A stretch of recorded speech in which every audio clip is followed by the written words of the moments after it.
think our clients face two challenges in the digital environment. On the one hand, their core businesses are being disrupted and challenged by new entrants, largely driven by technology and digital platforms.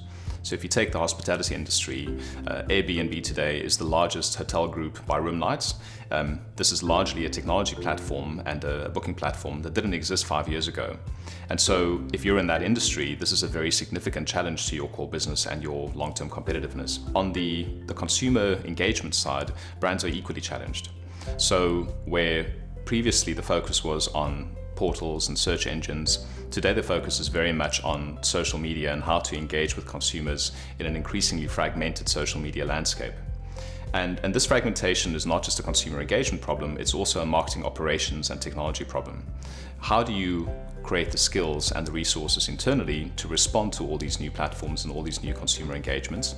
And how do you organize your data and technology to drive a scalable, predictable, and efficient business in this environment? So if you're a brand manager, if you're a CMO, and you look at this landscape and go, how do I navigate this? I mean, who do I work with? And how do I choose the great pieces to work with in order to help me create this digital marketing capability? And the irony is that there's been some consolidation. I mean, smaller companies get bought by larger platforms like Google and Adobe and Salesforce. But fundamentally, the fragmentation has not slowed down. So every year, there are more companies to choose from, more people selling to you. And this is really difficult. I mean, it's operationally difficult, it's confusing, and it's really not efficient.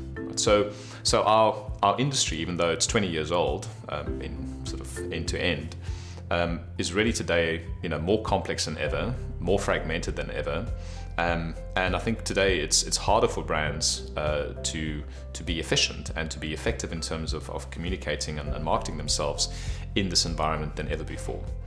So it's an incredibly challenging space, and there really doesn't seem to be any slowdown of that challenge.